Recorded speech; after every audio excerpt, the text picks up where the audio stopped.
చూస్ Country Delight, live better. ఇప్పుడే Country Delight యాప్ని download చేసుకోండి. నమస్తే, welcome to Suman TV. IndiGo సంక్షోభానికి కారణం ఏంటి? ప్రయాణికులు ఎంత ఇబ్బంది పడ్డారో మనం చూసాం. గత 4-5 రోజులుగా మొత్తం ఎయిర్పోర్ట్లు అన్నీ కూడా ఎంత దారుణమైనటువంటి పరిస్థితులు ఉన్నాయో మనం చూసాం. చాలా నరకం చూశారు ప్రయాణికులు.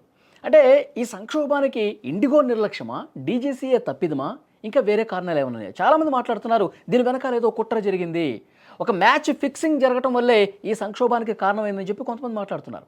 అసలు వాస్తవాలంటే తెలుసుకునే ప్రయత్నం చేద్దాం. దీని గురించి మాట్లాడటానికి లైవ్ కాల్లో జాయిన్ అయ్యారు సిబిఐ మాజీ జేడీ లక్ష్మీనారాయణ గారు. సార్తో మాట్లాడదాం. సార్ నమస్కారం. సార్ నమస్తే వల్లి గారు. సార్, ఇండిగో ఎంత సంక్షోభం, అసలు ఎప్పుడూ చూడనటువంటి సంక్షోభం చూసాం. లక్షలాదిగా ప్రయాణికులు, నిజంగా ఒక కూతురు తన తండ్రి చనిపోతే వెళ్ళలేని పరిస్థితి ఏర్పడింది సార్.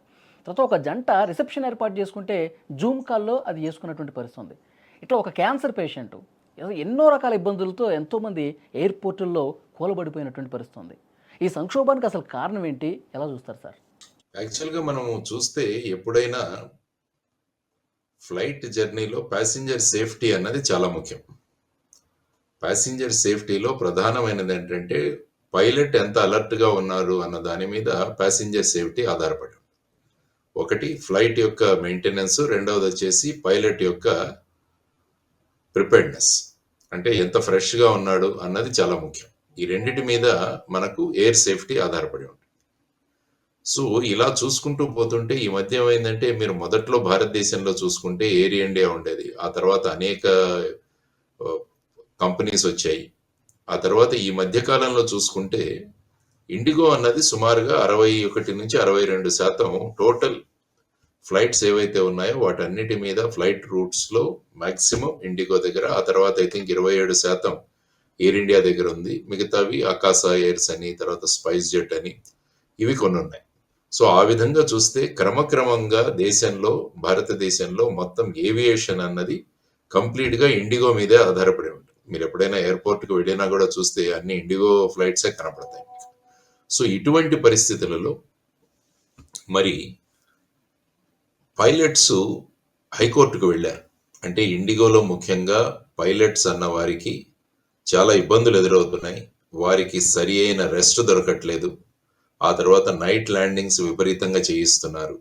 వీటన్నిటి కంప్లైంట్ తీసుకుని ఢిల్లీ హైకోర్టులో ఒక రిట్ పిటిషన్ వేయడం జరిగింది. ఆ రిట్ పిటిషన్ హియరింగ్ సందర్భంగా అప్పుడు డీజీసీఏ వాళ్ళు హైకోర్టుకి ఏం చెప్పారంటే, మేము వీటన్నిటిలో కూడా మార్పులు తీసుకొస్తామని ఒక 22 పాయింట్లు హైకోర్టుకు సబ్మిట్ చేశారు. చేసి అది యాక్చువల్గా జనవరి 2024లో జరిగింది. అయినా కూడా ఏంటంటే అది క్రమక్రమంగా వాళ్ళు, ఇండిగో వాళ్ళు, మాకు చాలా ఇబ్బందులు ఉన్నాయి ఇలాంటివన్నీ చెప్పి క్రమక్రమంగా పోస్ట్పోన్ చేస్తూ వస్తే, మళ్ళా కూడా పైలట్ అసోసియేషన్ వాళ్ళు కోర్టుకు మళ్ళా గట్టిగా చెబితే ఫైనల్గా డీజీసీఏ ఏం చేసిందంటే, జూలై 1, 2025లో ఒక 15 నిబంధనలు, తర్వాత నవంబర్ 1 నుంచి మిగతా 7, అంటే మొత్తం 22 నిబంధనలు నవంబర్ 1కి మొదలయ్యేటట్టు వాళ్ళు చర్యలు తీసుకున్నారు. అందులో ముఖ్యంగా వాళ్ళు చేసిన మార్పులు ఏంటంటే, ఒక వారంలో పైలట్కి ఇంతకుముందు 36 గంటల రెస్ట్ ఉంటే సరిపోయేది అనేవాళ్ళు, కానీ ఈ కొత్త నియమాలను బట్టి ఒక వారంలో 48 గంటలు, అంటే 2 రోజులు వాళ్ళకు రెస్ట్ ఉండాలి. ఆ తర్వాత ఇంతకు ముందు నైట్ ల్యాండింగ్స్ నేను చెప్పినట్టు 6 అమలు చేసేవాళ్ళు, కానీ దాన్ని 2 చేయాలి. సో తర్వాత నైట్ ఫ్లయింగ్ టైమ్స్ ఏంటంటే, ఇంతకుముందు 12 నుంచి 5 వరకు నైట్ ఫ్లైట్ అనేవాళ్ళు, దాన్ని 6 వరకు పొడిగించారు, 6 గంటల వరకు. సో వీటన్నిటి వల్ల ఏమైందంటే పైలట్స్ సంఖ్య ఎక్కువగా కావాల్సి వచ్చింది ఇండిగో వారికి. మిగతా ఈ ఫ్లైట్స్ కంపెనీస్ ఏవైతే ఉన్నాయో, ఏవియేషన్ కంపెనీస్ ఏవైతే ఉన్నాయో, వారు క్రమక్రమంగా వాళ్ళ దగ్గర ఎక్స్ట్రా పైలట్స్ వీటిలన్నింటినీ కూడా నియమించుకున్నారు. కానీ విచిత్రంగా ఇండిగో ఏం చేసిందంటే, అసలు పైలట్ రిక్రూట్మెంట్కే బ్యాన్ పెట్టింది. అంటే కొత్తగా పైలట్సే తీసుకోలేదు. ఆ తర్వాత వాళ్ళు ఏంటంటే మిగతా కంపెనీస్తో, మిగతా ఏవియేషన్ కంపెనీస్తో యాంటీ పోచింగ్ అన్నది ఒకటి ఉంటుంది. అంటే మీ పైలట్స్ మేము తీసుకోకూడదు, మా పైలట్స్ మీరు తీసుకోకూడదు అని అది కూడా ఒక అగ్రిమెంట్ తీసుకొచ్చి, తర్వాత పైలట్ల యొక్క పేమెంట్ యొక్క ఫ్రీజ్ కూడా కొనసాగించింది. తర్వాత ఏంటంటే పైలట్ల సెలవులు తగ్గించింది. అంటే మామూలుగా ఇది రెస్ట్, మిగతా సెలవులు మామూలుగా ఉంటాయి, వాటిని కూడా తగ్గించింది. సో ఈ విధంగా చేయడం వల్ల ఏమైపోయిందంటే, ఒక రకంగా ఈ కొత్తగా వచ్చిన ఈ నియమ నిబంధనలు ఏవైతే ఉన్నాయో ఫ్లైట్ డేటా టైమ్ లిమిటేషన్స్ అంటారు.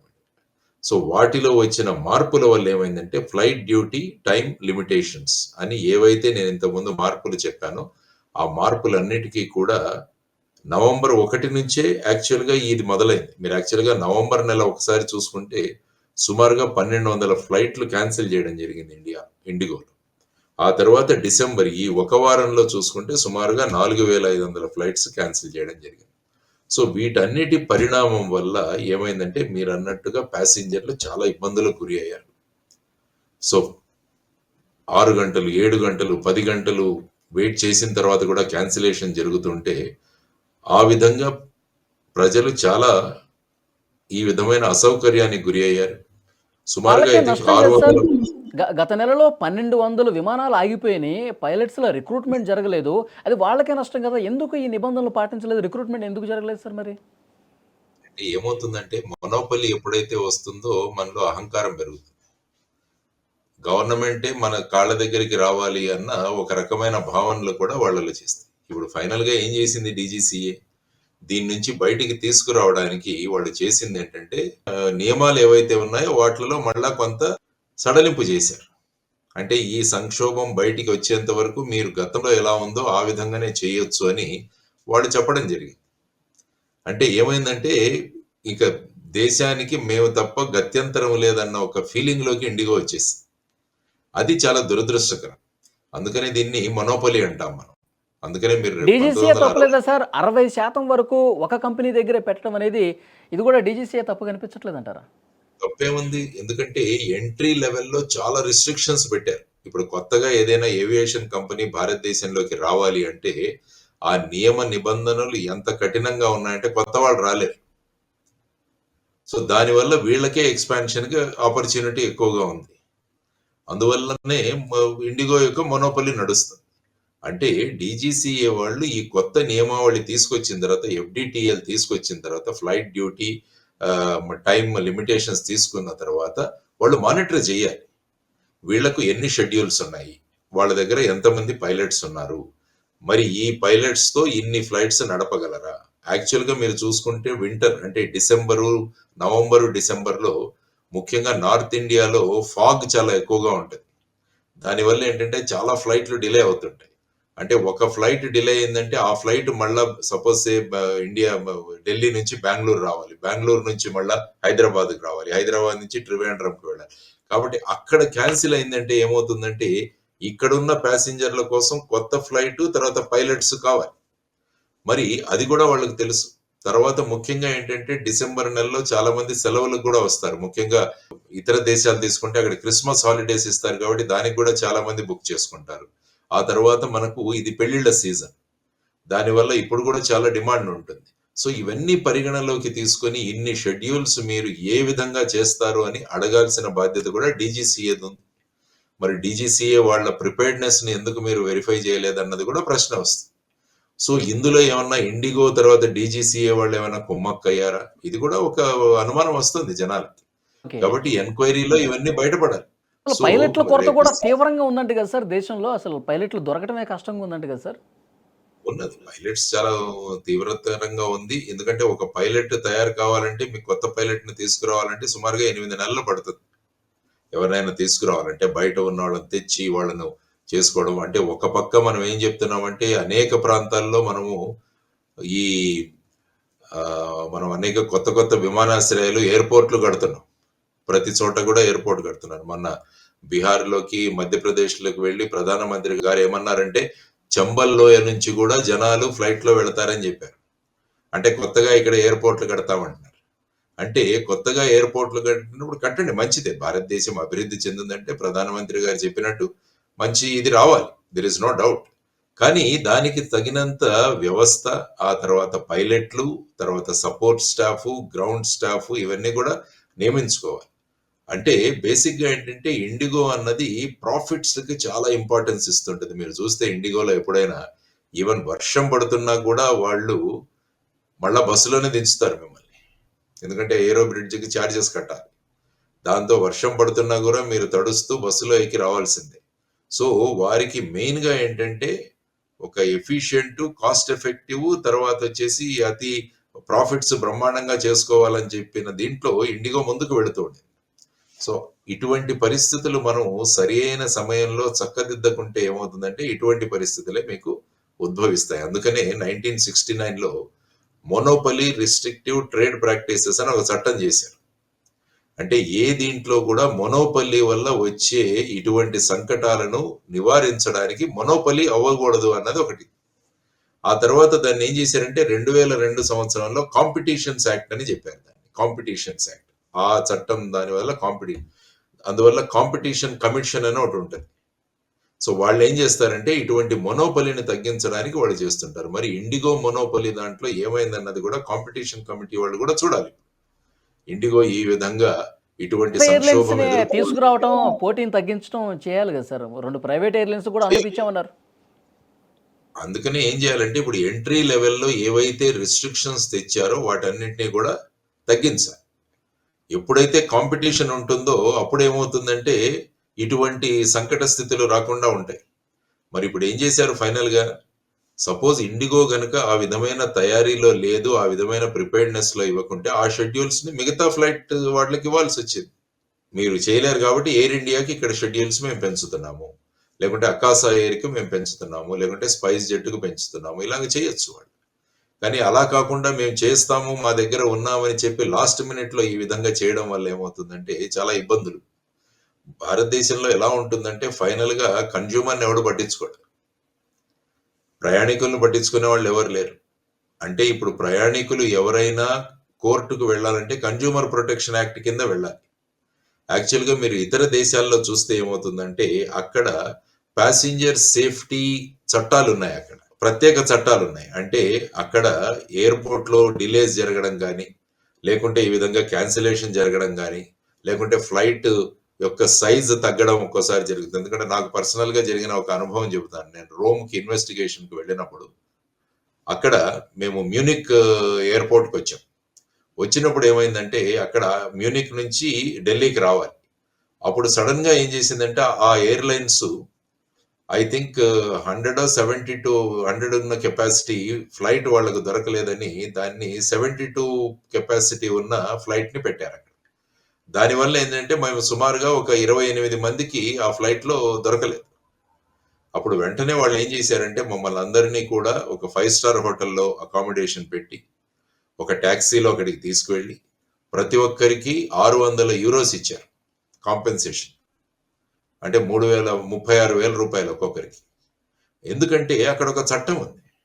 ఆ చట్టంలో ఏంటంటే ప్రయాణికులకు ఎప్పుడు కూడా అసౌకర్యం కలగకూడదు ఈ ఏవియేషన్ కంపెనీస్ వల్ల అన్నది అక్కడ ఉన్న చట్టం. కానీ ఇక్కడ ఏంటంటే ప్రతిదానికి మనం కన్జ్యూమర్ ప్రొటెక్షన్ కోర్టుకి వెళ్ళి అక్కడ మనం తెచ్చుకోవాలి. సో ఇటువంటి కొత్త చట్టాలు తీసుకురావాల్సిన అవసరం కూడా ఉంది భారతదేశం. కొత్త చట్టాలు చెప్పి ప్యాసింజర్ కంఫర్ట్ అన్నది చాలా ముఖ్యం అన్నది మనం ముందుకు తీసుకురావాలి. ఎందుకంటే రేపు ప్యాసింజర్లే ప్రయాణం చేయకుంటే ఏమవుతుందండి? ఈ ఫ్లైట్సే ఉండవు. ఎయిర్పోర్ట్ లో అరణ్య రోదనే మిగిలింది సార్. ఎవళ్ళ గోడు పట్టించుకునే పరిస్థితి లేకుండా పోయింది. ఎందుకంటే చాలా ప్లాన్స్ చేసుకొని ఉంటారు. ఇక్కడ నుంచి కనెక్టింగ్ ఫ్లైట్స్ ఉంటాయి కొంతమంది డాక్టర్లు ఎవరైతే ఇక్కడికి వచ్చి సర్జరీస్ చేయాలో వాళ్ళు కూడా అక్కడ ఆగిపోయారట.